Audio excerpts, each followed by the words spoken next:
Olá, bem-vindos a mais uma conversa aqui no nosso espaço de análise. Hoje a gente está com um material bem rico em mãos, viu? São artigos, pedaços de livros sobre otimização de operações, o famoso BPM. Gestão de processos de negócio, né? Isso, mas também sobre como inovar olhando para o cliente de um jeito diferente, com a tal teoria do Jobs to be done, e até sobre os perrengues do dia a dia das equipes ágeis. Interessante essa mistura. Pois é.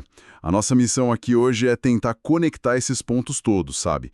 Como é que essa busca por eficiência interna, que o BPM tanto fala, pode andar junto com criar coisas que de fato as pessoas queiram contratar, como diz a outra teoria. E como as equipes lá na ponta fazem essa mágica acontecer, ou tentam, né? Exatamente. Como fazer essa ponte no dia a dia? Então, vamos desempacotar isso. Vamos lá.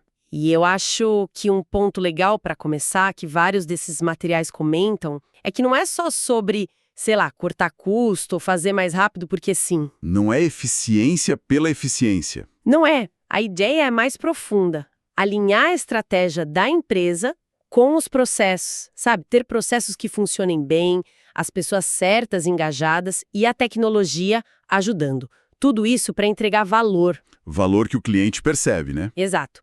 Valor que o cliente percebe e que sustenta o negócio. Essa sinergia. Acho que essa é a palavra-chave que costura tudo isso que a gente leu. Boa. Então, vamos começar pelo começo. BPM, Gestão de Processos de Negócio. Uma das fontes define como uma disciplina de gestão. Achei forte isso. Não é só um software, não é um projeto isolado. É uma filosofia, quase. Parece que sim. A ideia é olhar a empresa de lado, pelos fluxos de trabalho que passam por vários departamentos e não só de cima para baixo por caixinhas, certo? Perfeito. É sair daquela visão de silos, né? Cada um no seu quadrado. E olhar para a cadeia de valor completa. O que a gente faz passo a passo para entregar algo para o cliente lá na ponta? Ou mesmo para suportar a própria operação. E o BPM CBOK, que você mencionou que é uma referência, ajuda a organizar isso. Ajuda. Ele estrutura o conhecimento. Pensa assim, você tem os processos primários, que são os que entregam direto para o cliente. Vender, produzir, entregar. O core do negócio. Isso. Aí tem os de suporte, que são essenciais, mas ficam nos bastidores. RH, TI, financeiro, estoque. Dando a base para tudo funcionar. Exatamente. E ainda tem os de gerenciamento, que definem o rumo, planejamento estratégico, governança. O BPM tenta entender, modelar, otimizar e principalmente gerenciar tudo isso de forma integrada. É olhar o todo. E essa organização toda, claro, depende das pessoas. Tem uma frase num dos textos que me marcou muito. Gestão é gente que processos, gente. Gente, processo. É um trava-língua, mas mostra essa dança, né? Totalmente. Processo sem gente não existe, né? E gente sem processo, claro, fica perdida. O BPM, quando bem feito, ajuda a dar clareza. Qual é o meu papel aqui? Como o meu trabalho impacta o resultado final? Que padrões eu sigo? Tira aquela sensação de ser só uma peça na engrenagem, sem saber para onde a máquina está indo. Exato. E quando essa clareza existe, aí sim os benefícios começam a aparecer de forma mais concreta. E que benefícios são esses? O material lista vários, mas 4 se destacam muito: eficiência, eficácia, agilidade e produtividade. Parecem até palavras de ordem de qualquer empresa hoje, né? São mesmo, mas o interessante é como eles se conectam. Sim, e o exemplo que deram foi impressionante. Um processo que levava 8 dias e caiu para 30 minutos. Isso é uau! Isso não é só melhorar, é transformação. É uma transformação. Mostra o potencial que existe escondido muitas vezes, mas o ponto-chave que as fontes ressaltam é que um benefício puxa o outro, sabe? Como assim? A eficiência, que é fazer mais com menos, tipo esse exemplo dos 30 minutos, geralmente vem de onde? Vem da agilidade, de eliminar gargalo, eliminar desperdício no fluxo, e também da eficácia, que é fazer a coisa certa, do jeito certo, sem erro. Ah, entendi. Não adianta ser super rápido se você está fazendo errado ou entregando algo que ninguém quer. Exatamente. Aí a produtividade acaba sendo uma consequência natural dessa combinação. Fazer certo, rápido e usando bem os recursos. Por isso que só mapear o processo, desenhar o fluxograma bonitinho, não adianta nada se você não otimizar e, crucial, medir o resultado depois. Medir para ver se a mudança funcionou de verdade. Faz todo sentido. E os textos também falam que os benefícios não são só para a empresa como um todo, né? Atingem a gerência e quem está lá na ponta executando. Sim, para quem gerencia, ter processo claro significa poder planejar melhor, comparar performance, benchmarking, e até dar mais autonomia para o time. As regras do jogo estão claras, né? Libera o gerente para pensar mais na estratégia, talvez? Pode ser. E para quem executa, para a pessoa que está lá no dia a dia, significa entender melhor o próprio papel, ver o valor do seu trabalho no todo, ter menos retrabalho, menos estresse. Dá um senso de propósito maior, eu acho. Reforça aquela ideia da sinergia gente e processo que a gente falou. Isso aí. Ok, a teoria é linda, funciona. Mas como que a gente tira isso do papel? Como implementar o BPM na prática sem que vire só mais um projeto que morre na praia? Os materiais falam de um ciclo de vida, planejar, analisar, desenhar e uns passos-chave. O que é crítico mesmo para dar certo? Olha, pelo que eu li e pela experiência também, alguns pontos são, essenciais. Primeiro, não tem jeito. Apoio da alta gestão. Se a diretoria não comprar a ideia e não bancar as mudanças, esquece. Começa de cima para baixo, então. Tem que ter esse patrocínio forte. Segundo, foco. Não dá para querer arrumar tudo de uma vez. Tem que identificar quais processos são críticos mesmo, os que mais impactam o cliente ou a estratégia. Priorizar, né? Time bom, multidisciplinar. Gente que conhece as diferentes pontas do processo, que vive aquilo no dia a dia. Quarto, entender a fundo como a coisa funciona hoje, o famoso as-is. Mapear para achar onde dói, onde está o gargalo, a ineficiência. Para depois poder desenhar o futuro, to be. Exato. E aí, quinto ponto, a tecnologia pode ajudar muito. Ferramentas de BPMS, como essas que citaram, Ziv, Consystem, IRP, elas ajudam a automatizar o fluxo, monitorar, gerenciar. Não são a solução mágica, mas são um braço direito importante. Facilitam o controle e a medição, imagino. Com certeza. E por último, mas talvez o mais importante, isso não acaba, é um ciclo. Definir métricas, os KPIs, monitorar sempre e buscar refinar continuamente. BPM não é um projeto com começo, meio e fim. É uma disciplina, lembra? É para sempre. Entendi. É uma jornada contínua, de olhar para dentro e melhorar. Ok. Mas aí, beleza, a gente arruma a casa, deixa a operação redondinha. Só que, como garantir que essa máquina azeitada está produzindo algo que o mundo lá fora realmente quer comprar? É aí que a conversa muda para o jobs to be done, né? Aquela citação da furadeira é genial. É clássica. As pessoas não querem comprar uma furadeira de 1/4 de polegada. Elas querem um furo de 1/4 de polegada. Exato. Ninguém acorda de manhã pensando, nossa, que vontade de ter uma furadeira nova. Não! A pessoa tem um problema, uma necessidade, um trabalho a ser feito, nesse caso, fazer um furo, e ela contrata a melhor solução que encontra para fazer esse trabalho. A furadeira é só um meio. A ideia, popularizada pelo Clayton Christensen e antes pelo Levitt, é essa: mudar o foco do produto em si, dos atributos dele, para o progresso que o cliente está buscando numa determinada situação. Isso pode ser surpreendente, né? O exemplo do milkshake que o Christensen usa, quem diria que o trabalho era tornar a viagem para o trabalho menos chata? Pois é, não era sobre o sabor ou a espessura apenas, era sobre ser fácil de tomar no carro, durar a viagem toda, dar uma sensação de tarefa cumprida logo cedo. Entender o job to be done muda completamente o jogo da inovação. Você para de tentar adivinhar o que o cliente quer e começa a investigar o que ele está tentando fazer. E aí entra o tal do Outcome Driven Innovation, o ODI.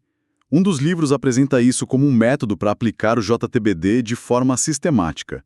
E os números que eles mostram são, olha, impressionantes. 86% de taxa de sucesso em lançamento de produto, contra uma média de mercado que fala em mais de 70% de falha. Parece bom demais para ser verdade. Como é que funciona isso? Os números chamam a atenção mesmo. A chave do ODI, que foi desenvolvido pelo Anthony Ulrich, está em focar nos desired outcomes, os resultados desejados. O que são esses outcomes? São as métricas que os clientes usam, às vezes, sem nem perceber, para medir o sucesso quando estão fazendo aquele trabalho. Métricas. Tipo, minimizar o tempo necessário para fazer X, ou aumentar a previsibilidade de obter Y, ou reduzir a chance de erro ao executar Z. São critérios de sucesso bem específicos relacionados ao trabalho. O processo do ODI busca identificar todos esses resultados para o trabalho em questão. E não são poucos, podem ser 50, 100, até mais de 150. Caramba, tudo isso? Sim, e o pulo do gato, a grande sacada, é usar a pesquisa quantitativa para descobrir duas coisas sobre cada um desses resultados. O quão importante ele é para o cliente e o quão satisfeito o cliente está com as soluções que existem hoje para alcançar aquele resultado. Ah, então a ideia é achar onde está a dor, onde é importante, mas ninguém está entregando bem. Exatamente. Essas são as unmet needs, as necessidades não atendidas. São as oportunidades de ouro para a inovação. Onde tem muita importância e pouca satisfação, ali tem espaço para criar algo que realmente faça diferença. Puxa, isso bate de frente com o jeito tradicional de inovar, né? Aquela coisa de fazer brainstorming, vamos ter ideias geniais. Totalmente. O livro critica bastante essa abordagem de ideias primeiro. É como um médico tentando receitar um remédio sem saber os sintomas do paciente. Gerar um monte de ideias sem saber quais problemas são mais críticos para os clientes resolverem é matematicamente uma aposta de baixíssima probabilidade de acerto. É atirar no escuro e torcer para acertar o alvo. O Audi propõe um contrário. Necessidades primeiro. Exato. Só que aí vem outro problema. Mesmo quem tenta focar em necessidades, muitas vezes patina. O livro aponta 2 motivos principais para isso. Primeiro, falta uma linguagem comum para definir o que é uma necessidade. Cada área da empresa, cada pessoa entende de um jeito. A pesquisa que eles citam diz que 95% dos gestores discordam sobre o que é uma necessidade. Nossa, quase todo mundo. Pois é. E o segundo motivo é a crença nas necessidades latentes, aquelas que supostamente o cliente tem, mas não sabe dizer. O Ode argumenta que isso é meio um mito. O cliente sabe dizer o que ele quer alcançar, os outcomes, ele só não sabe a solução. O Ode oferece um jeito de capturar essas necessidades de forma estruturada, mensurável, os desired outcomes. Entendi. Transforma algo que parecia subjetivo em métricas concretas. E como eles descobrem esses outcomes e medem a importância e satisfação? Deve ser um processo complexo. É um processo bem estruturado, sim. Simplificando bastante, começa definindo bem quem é o cliente, não só o usuário final, mas quem instala, quem decide a compra e qual é o trabalho principal que ele quer fazer. E essa definição do trabalho tem que ser agnóstica à solução, sem falar de produto nenhum. Tipo, organizar e acessar informações sobre projetos em vez de usar um software de gestão de projetos. Perfeito. Depois, eles mapeiam esse trabalho em etapas, como se fosse um mini processo mesmo. Para cada etapa, eles investigam quais são os resultados desejados, aquelas métricas de sucesso. Minimizar o tempo para encontrar informação, reduzir o risco de perder dados. Aí vem a pesquisa quantitativa. A hora de ir a campo perguntar para os clientes. Exato. Pegam uma amostra representativa e perguntam, para cada um desses resultados, de 0 a 10, qual a importância? E de 0 a 10, qual a sua satisfação com as soluções que você usa hoje para isso? E com esses números na mão. A mágica acontece. É quase isso. Com os dados de importância e satisfação, você consegue calcular um score de oportunidade para cada outcome. E aí fica claro onde estão as maiores oportunidades, os outcomes mais importantes e mal atendidos. E dá para agrupar clientes com dores parecidas. Sim, esse é o outro ponto forte. A segmentação baseada em outcome. Você encontra grupos de clientes que têm um conjunto único de necessidades não atendidas. O exemplo da Bosch que o livro cita é ótimo. Eles acharam um segmento de carpinteiros que tinha 14 necessidades importantes e mal atendidas em serras circulares que ninguém estava olhando. E aí direcionaram a inovação para resolver aquelas 14 dores específicas. Exatamente. Com essa clareza, Fica muito mais fácil definir uma proposta de valor que realmente ressoa. Lembra do caso da Coloplast? Mudaram o foco dos curativos de cura rápida para prevenir complicações, porque viram que essa era a maior dor não atendida dos enfermeiros. Resultado: crescimento de 2 dígitos. Uau! E a partir daí, você formula estratégias de produto, de mercado, muito mais focadas. Os exemplos da Armie Hammer, da Microsoft, todos seguiram essa lógica, de identificar a necessidade não atendida primeiro. Faz muito sentido. E isso leva àquela matriz de estratégia de crescimento que o material menciona, né? Baseada na ideia simples de que um produto ou serviço ganha se ajuda o cliente a fazer o trabalho melhor e ou mais barato. Isso, a matriz organiza as possibilidades. Se a sua pesquisa ODI mostrou que tem muito cliente importante mal atendido, talvez uma estratégia diferenciada funcione. Pensa num Nest da vida. Que resolve bem um problema para quem está disposto a pagar. Exato. Se você consegue fazer melhor e mais barato, aí é a estratégia dominante. É o sonho, né? Apela para quase todo mundo. O objetivo da Bosch com aquela serra CS20 era esse. E as outras? Tem a disruptiva. Fazer mais barato, mesmo que seja um pouco pior no começo. Foca nos clientes que acham as soluções atuais muito caras ou complexas ou naqueles que nem usam nada hoje. Google Docs no início versus Word, talvez. Uberpool. Entendi. Atende quem está super servido ou não consumidor. Isso. Aí tem a discreta, que é pior e mais caro, só funciona em nichos muito específicos, onde não tem alternativa, e a sustentável, que é fazer um pouquinho melhor ou um pouquinho mais barato só para manter a posição no mercado, reter cliente.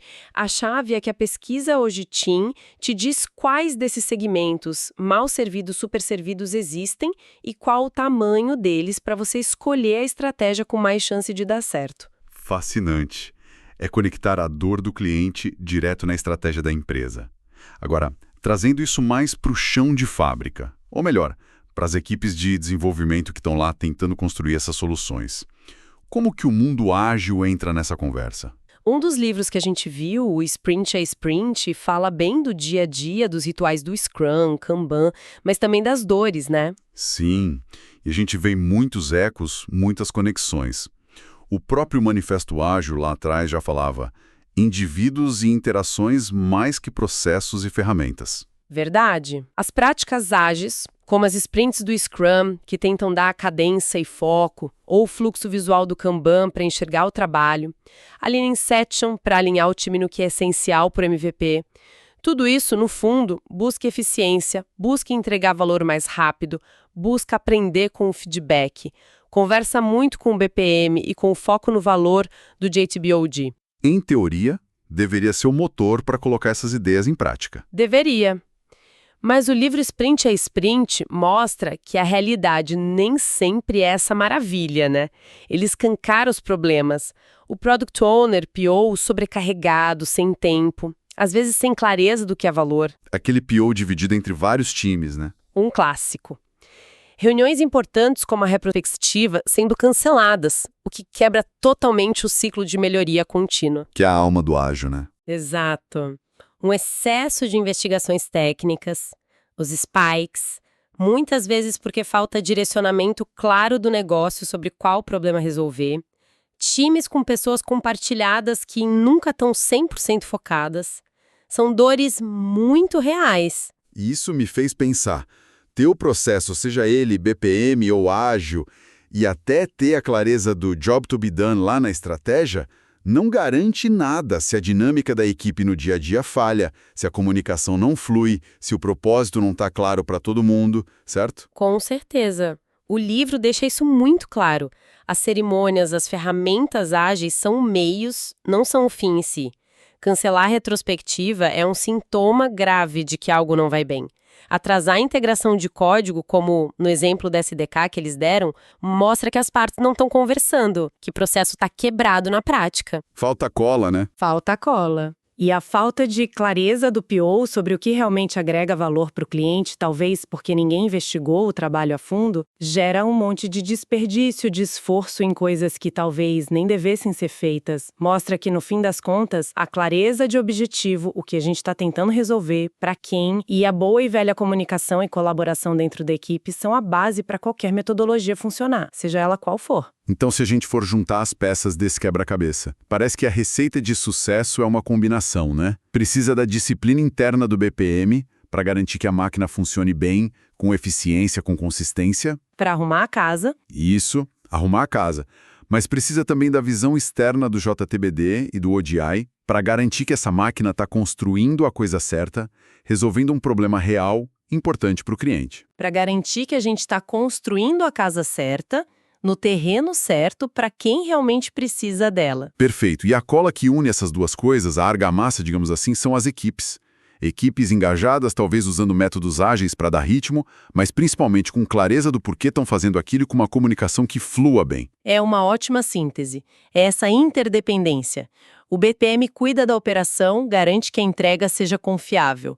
O JTBOD olha para fora, garante que o que a gente está entregando tem valor estratégico, resolve uma dor real. E as práticas do dia a dia, ágeis ou não, são como as pessoas colaboram para fazer isso acontecer. Não adianta ter um processo interno incrível se ele está entregando o produto errado. E não adianta ter uma ideia de produto genial se você não tem um processo confiável para desenvolver e entregar isso para o mercado de forma consistente e escalável. Uma coisa depende da outra. Isso deixa a gente com uma pergunta final, acho que uma provocação boa para quem está nos ouvindo levar para refletir na sua própria realidade. Será que a gente realmente entende, assim, em profundidade, qual é o trabalho que nossos clientes estão tentando fazer quando eles contratam nossos produtos ou serviços? Boa pergunta. E olhando para dentro, será que os nossos processos internos, a nossa operação, está realmente desenhada para ajudar esses clientes a fazerem esse trabalho de um jeito que eles percebam como melhor ou mais barato do que as alternativas? Fica a reflexão. É algo para se pensar com certeza. Fica a reflexão, então. Esperamos que essa nossa conversa, conectando esses mundos da gestão de processos, da inovação focada no cliente e das práticas de equipe, tenha sido útil, tenha trazido alguns insights. Que tenha provocado boas perguntas por aí também. Com certeza. Muito obrigado pela companhia e até a próxima.